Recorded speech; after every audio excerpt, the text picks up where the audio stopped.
Hello दोस्तों, आप सभी को मेरे YouTube चैनल पर स्वागत है।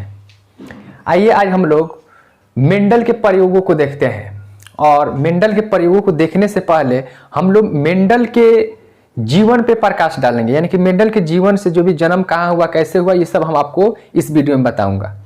तो यदि आप मेरे चैनल पर नए हैं तो मेरे चैनल को सब्सक्राइब करें, लाइक करें और इस पूरे वीडियो को अंत तक देखें। आपको पूरा ही ये टॉपिक जो होगा बेहतर समझ में आएगी। तो आइए हम लोग देखते हैं मेंडल के प्रयोगों को। तो देखिए, मेंडल जो थे वो, मेंडल का पूरा नाम है ग्रेगर जोहान मेंडल, जो यहाँ पे हमने लिख दिया हुआ है। ये हमने पहले इसलिए लिख देता हूं ताकि ये वीडियो लंबा ना हो। अगर मैं लिख लिख कर पढ़ाऊंगा तो हो सकता है कि वीडियो काफी लंबा हो जाएगा, जिसको देखने में आपकी एमबी और आपके समय भी बर्बाद होगी। तो इसलिए हमने पहले इसको लिख दिया हूं और मैं कोशिश करता हूं इसमें एक एक करके आपको बेहतर से समझा सकूं। तो देखिए, इसमें मेंडल के प्रयोग में सबसे पहले हम आपको बताएंगे ग्रेगर जोहान मेंडल के बारे में। तो ग्रेगर जोहान मेंडल जो थे, उनका पूरा नाम था ग्रेगर जोहान मेंडल, या ग्रेगर जॉन मेंडल भी कहीं कहीं पे लिखता है, दोनों का मतलब सेम होता है। ये इनका जन्म हुआ 22 जुलाई 1822 में। कहाँ पे? ऑस्ट्रिया। ये ऑस्ट्रिया है, ऑस्ट्रेलिया। ऑस्ट्रेलिया एक महाद्वीप अलग है और वो देश भी अलग है, लेकिन ये ऑस्ट्रिया है। ऑस्ट्रिया जो कि यूरोप का एक कंट्री है, ये यूरोप में पड़ता है। तो ऑस्ट्रिया में एक जगह है जिसका नाम है ब्रून नामक, ये ब्रून नामक स्थान में, यानी कि जैसे ये ब्रून है, एक वहां के स्टेट है, और उसी ब्रून में ये ऑस्ट्रिया में ये ब्रून नामक जगह है, वहीं पे इनका जन्म हुआ था। ये इनका मेंडल साहब की जो पढ़ाई हुआ था एक मैथमेटिक्स से हुआ था, लेकिन फिर भी इन्होंने बायोलॉजी पे अपना प्रयोग किया। कैसे किया था आप देखिए। तो सबसे पहले आपको बता दें, इनका जन्म हुआ था 22 जुलाई 1822 में, ऑस्ट्रिया। कहाँ पे? ब्रून नामक स्थान पे। फिर इनकी मृत्यु हुई 6 जनवरी 1884 में। उम्र इनका टोटल 61 साल हुआ, आप निकाल सकते हैं। ठीक।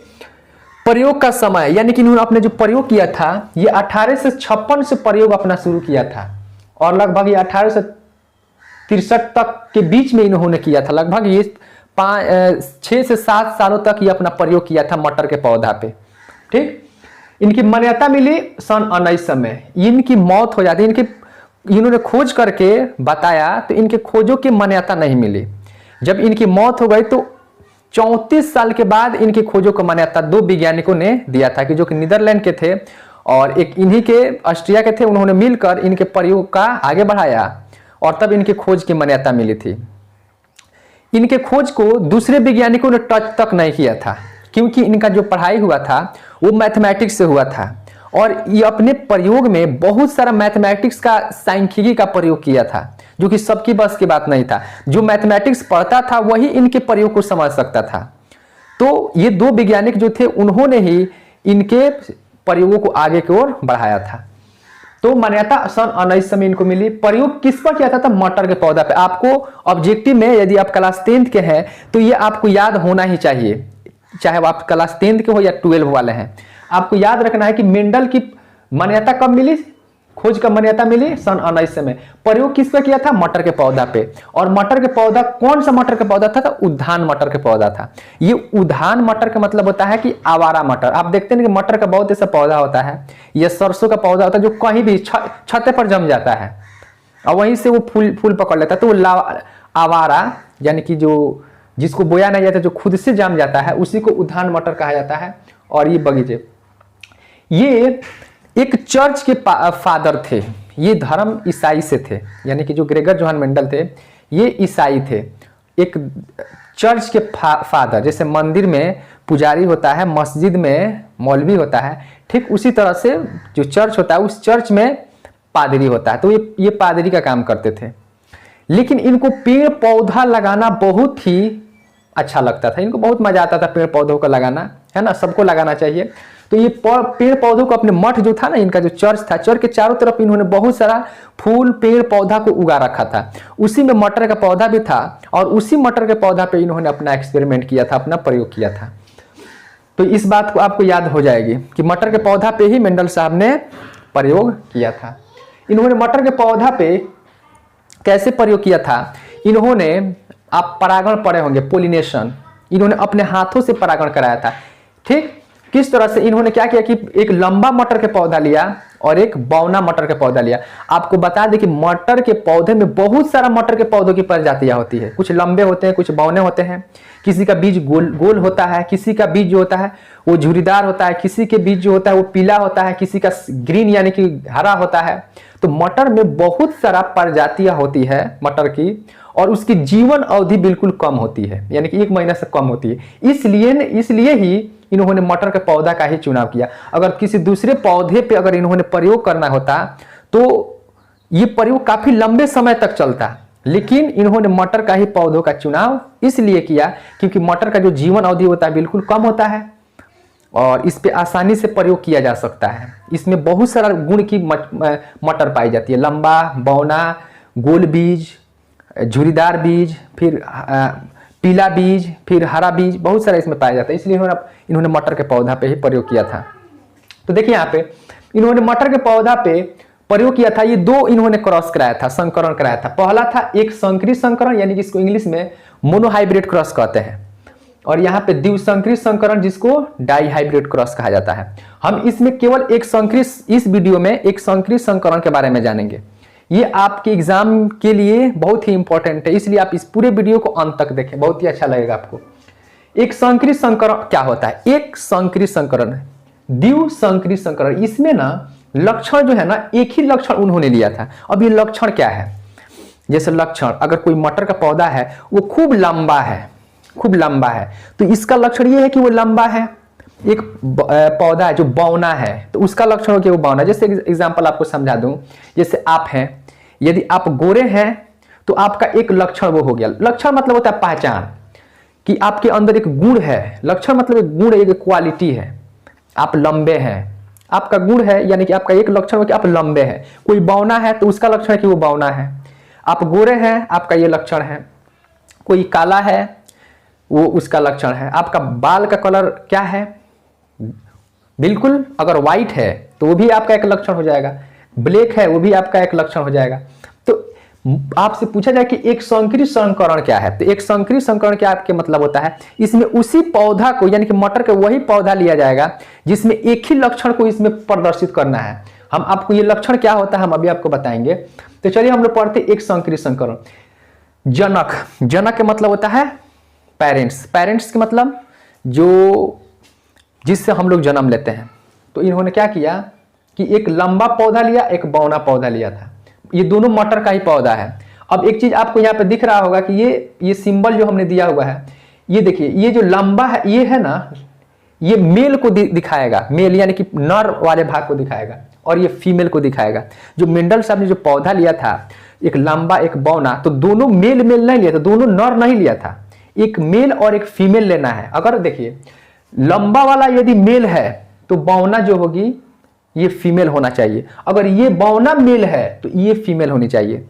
यानी कि दोनों में से किसी एक को मेल लेना है और दूसरा फीमेल लेना है। ये नहीं कि दोनों मेल ले लेंगे या फीमेल, यानी कि नर नर नहीं मादा मादा, यानी कि एक मेल एक फीमेल लेना है। तो ये लंबा जो था ये मेल। जब भी ऐसे सिंबल आपको दिखाई देगा तो आपको समझना कि ये मेल है, और ऐसे दिखाई देगा तो ये फीमेल। तो एक लंबा, ये दोनों मटर का ही पौधा है। तो एक मटर का पौधा जो था वो क्या था? लंबा था। एक जो था वो क्या था? बौना था। अब ये जनक हो गया, यानी इसी से हम लोग को संकरण कराना यानी क्रॉस कराना है। अब बनेगा युग्मक। अब युग्मक क्या होता है? तो युग्मक हर एक जीव में होता है। जब तक किसी जीव में युग्मक नहीं बनेगा तब तक उसमें जनन नहीं होगा। जैसे हम लोग में भी युग्मक क्या है? जैसे हम लोग का शुक्राणु, मेल है उसमें शुक्राणु बनता है, और मादा है तो उसमें अंडाणु। तो ये दोनों क्या है? मेल है। और ये युग्मक है। और युग्मक जो होता है ये हमेशा जोड़ा में होता है। इस बात को आपको याद रखना है कि युग्मक कभी भी जोड़ा में ही होता है, वो कभी सिंगल नहीं होता, जोड़ा में ही होता है। इसलिए यहां भी जोड़ा में ही आएगा, चाहे वो पेड़ पौधा हो, चाहे जीव जंतु हो, या कोई जानवर हो, या मनुष्य या बंदर, गाय भैंस, जो भी है, सब में जो युग्मक बनेगा हमेशा जोड़ा बनता है। जैसे हम लोग में भी जोड़ा है, जोड़ा में ही होता है। जैसे 46 क्रोमोसोम हम लोग के अंदर है, मादा के अंदर भी 46 क्रोमोसोम है। तो मेरे अंदर जो 46 क्रोमोसोम आया वो मेरे फादर के तरफ से 23 आ गया और मदर के तरफ से 23 आ गया। होता है जोड़ा में, लेकिन ट्रांसफर जो होता है ना वो आधा ही होता है, अर्धसूत्री विभाजन होता है। समसूत्री विभाजन नहीं होता है। तो युग्मक कभी भी जोड़ा में ही होता है, लेकिन ट्रांसफर एक ही होता है। ये बात को आपको याद रखना है हमेशा।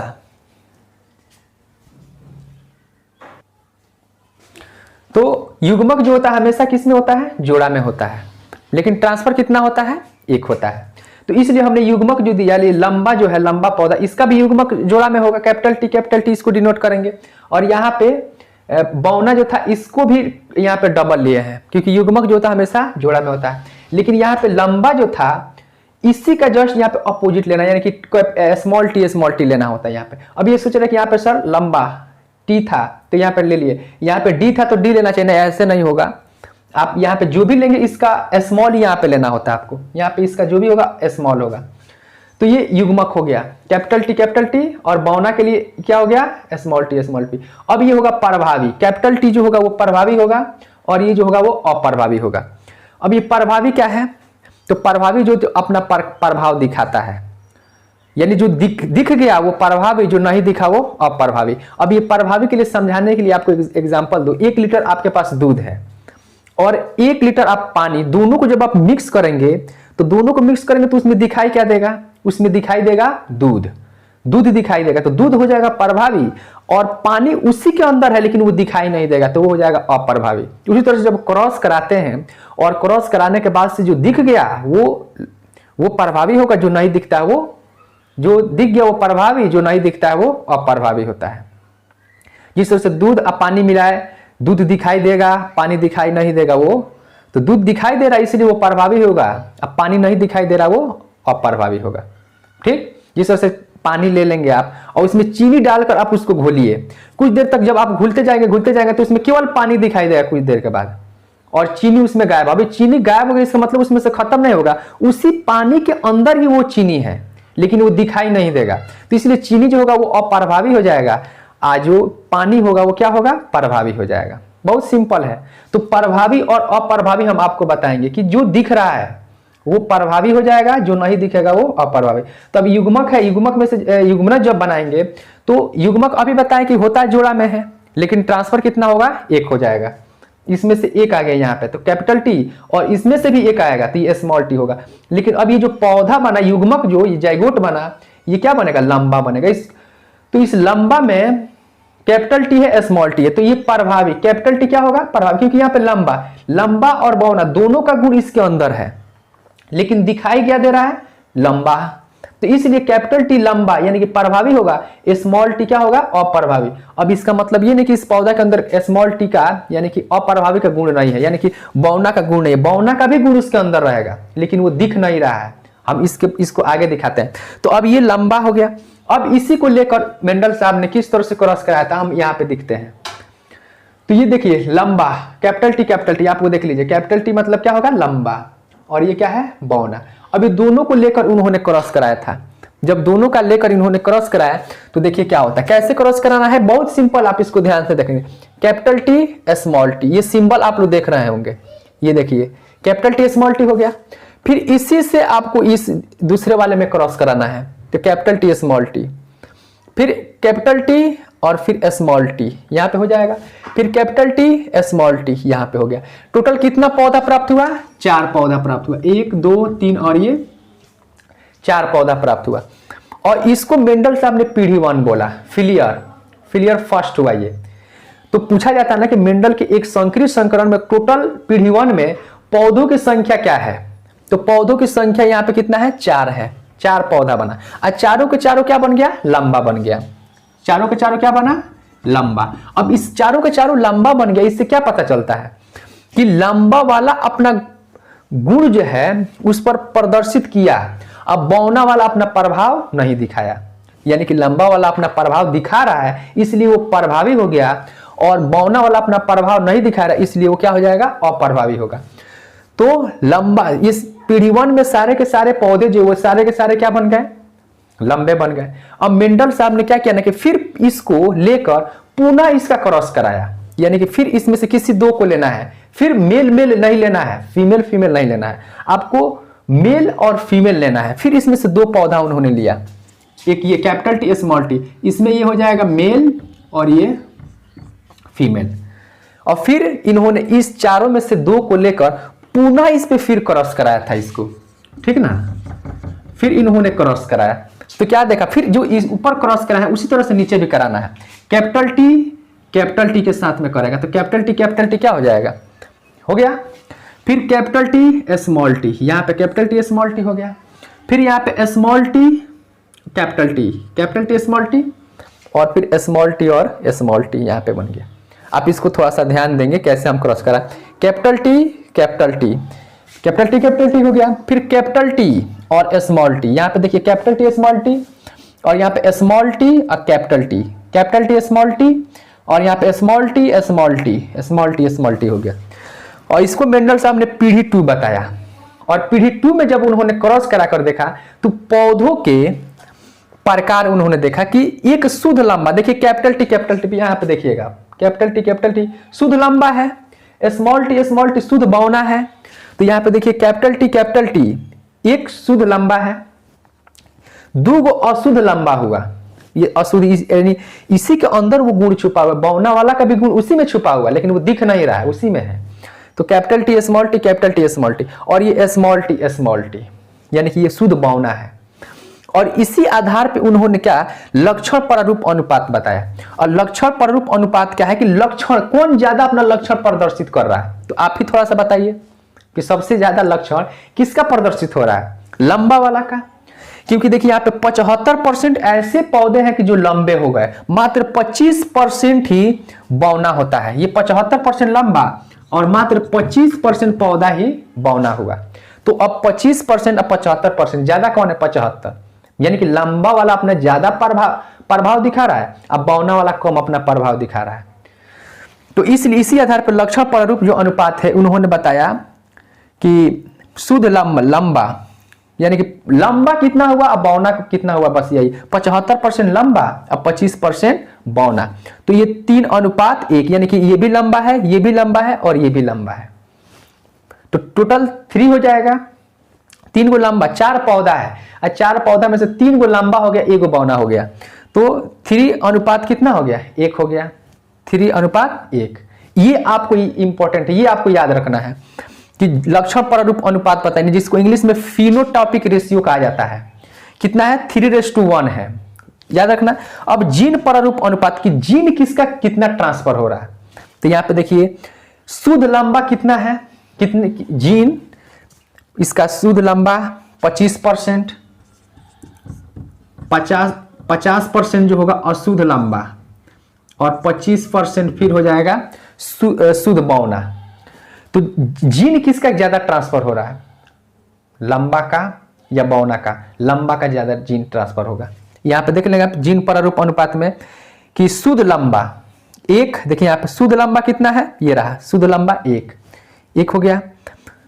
अशुद्ध लंबा कितना है 2, देखिए यहां पे कैपिटल टी स्मॉल टी 2 गो, एक गो अशुद्ध क्या है, बौना है। तो ये जीनोटॉपिक अनुपात यानी कि जीनोटॉपिक रेशियो है, ये 1:2:1, ये आपको याद रखना है। ये रेशियो देखना कहां पे, पीढ़ी 2 में देखना है, ये पीढ़ी 1 था। अब पुनः इसी को लेकर जब क्रॉस कराया गया तो ये पीढ़ी 2 हुआ। पीढ़ी 2 में आपको जीनोटॉपिक और फिनोटॉपिक आपको रेशियो देखना है। तो इस तरह से ये हुआ। यदि आपको इस तरह से समझ नहीं आता है तो इसका एक और तरीका है, देखिए मैं आपको इसको बताता हूं, आप इसका स्क्रीनशॉट लें, हम देखते हैं इसके बाद। तो इस तरह से अगर ये आपको समझ में नहीं आता है तो आप इस तरह से भी देख सकते हैं। इसको आप वर्ग बना सकते हैं, कोष्ठ कुछ ऐसे। अब देखिए यहाँ पे जो कैपिटल टी यानी कि मेल वाला था और ये फीमेल वाली, ये दोनों मटर का ही पौधा है। हम बार बार आपको बता रहा हूं कि ये भी मटर का पौधा है, लेकिन ये मटर का पौधा जो ये लंबा है और ये जो मटर का पौधा है ये क्या है, बौना यानी कि छोटा है। तो देखिए यहाँ पे मेल वाला को यहाँ पे कैपिटल टी यहाँ पे ले ली और इसमें ले लिए फीमेल वाली की स्मॉल टी यानी कि ये बौना है और ये लंबा है। फिर इसका क्रॉस करा यहाँ पे कैपिटल टी स्मॉल टी, तो कैपिटल टी स्मॉल टी बनेगा जैसे यहाँ पे बना था, देख लिया आप। फिर कैपिटल या इससे इसके साथ में कराएंगे तो कैपिटल टी स्मॉल टी, फिर यहाँ पे देखिए वही मिला था। फिर कैपिटल टी और स्मॉल टी यहाँ पे हो जाएगा, फिर कैपिटल टी और स्मॉल टी यहाँ पे हो जाएगा। फिर यहाँ पे 4 पौधा प्राप्त हुआ। तो ऐसे भी आप करा सकते हैं, ऐसे भी करा सकते हैं, दोनों बिल्कुल सही होगा। अब ये हो जाएगा पीढ़ी 1। तो पीढ़ी 1 में देखिए कैपिटल टी स्मॉल टी, ये सारे के सारे चारों का चारों क्या हुआ, लंबा हो गया। अब ये चारों के चारों जब लंबे हो गए तो मेंडल साहब ने पीढ़ी 1 तक ही नहीं छोड़ा था, बल्कि उन्होंने पीढ़ी 1 से फिर 2 पौधा के लेके पुनः इसका क्रॉस कराया था, कुछ ऐसे यहाँ पे हमने कराया था। देखिए आप कैपिटल टी स्मॉल टी, तो यहाँ भी हम लोग लेते हैं कैपिटल टी स्मॉल टी, यही लेना है आपको। देखिए यहाँ पे कैपिटल टी स्मॉल टी, तो यहाँ पे कैपिटल टी स्मॉल टी, फिर कैपिटल टी स्मॉल टी, इसमें एक मेल और दूसरा फीमेल हो जाएगी। और पुनः इसका फिर क्रॉस कराया तो कैपिटल टी, फिर ये capital T small T, capital T small T हो गया। और फिर इसके साथ में इसका क्रॉस कराएंगे तो कैपिटल टी स्मॉल टी, और फिर ये इसके साथ में क्रॉस करेगा तो कैपिटल स्मॉल टी हो गया। फिर वही 4 पौधा फिर यहाँ पे जो हमने लिखा था वो यहाँ पे दिया हुआ है। आई होप कि आपको बेहतर समझ में आ रही होगी। ये दोनों सेम है। और फिर इसी में आपको बता देना है, ये इसमें भी कितना 75% लंबा पौधा बनेगा और 25% जो होगा वो छोटा पौधा, बौना पौधा बनेगा। तो इस तरह से भी सेम बिल्कुल है ये। इसमें भी लक्षण प्रारूप अनुपात आपको बताना है, और फिनोटाइपिक यानी कि जीन प्रारूप अनुपात जो अभी हमने आपको समझाया, सेम इसमें भी वैसे ही हो जाएगा। तो ऐसे भी आप करा सकते हैं, ऐसे भी करा सकते हैं। एग्जाम में दोनों में से जो आपको आसान लगे आप कर सकते हैं। यदि ये वीडियो आपको अच्छी लगी हो तो मेरे चैनल को सब्सक्राइब अवश्य कीजिएगा, और आपको लगता है कि ये वीडियो काफ़ी अच्छा है तो अपने दोस्तों को भी शेयर कीजिए ताकि वो भी इसका फ़ायदा उठा सके, है ना। आप मुझको सपोर्ट कीजिए, मैं भी आपका बहुत ही अच्छा से एग्ज़ाम का जो भी बेस्ट टॉपिक है उसको कोशिश करूंगा कि अच्छा से एक्सप्लेन करके आपके सामने रख सकूं। आप अगर वीडियो को देखते हैं जितना ही, उतना ही मेरे अंदर एनर्जी आएगा और उतना ही मुझे मज़ा आएगा बनाने में। तो आपसे रिक्वेस्ट है कि आप जरूर चैनल को सब्सक्राइब भी करें और अपने दोस्तों से भी करवाएं और अपने दोस्तों को भी भेजें। आई होप कि आपको समझ में आई होगी। आप इसका स्क्रीनशॉट कर ले। अब हम लोग देखते हैं इसका नेक्स्ट वीडियो, यानी कि मेंडल के दूसरा नियम डाई हाइब्रिड क्रॉस को देखते हैं हम लोग। इसके लिए बहुत बहुत धन्यवाद।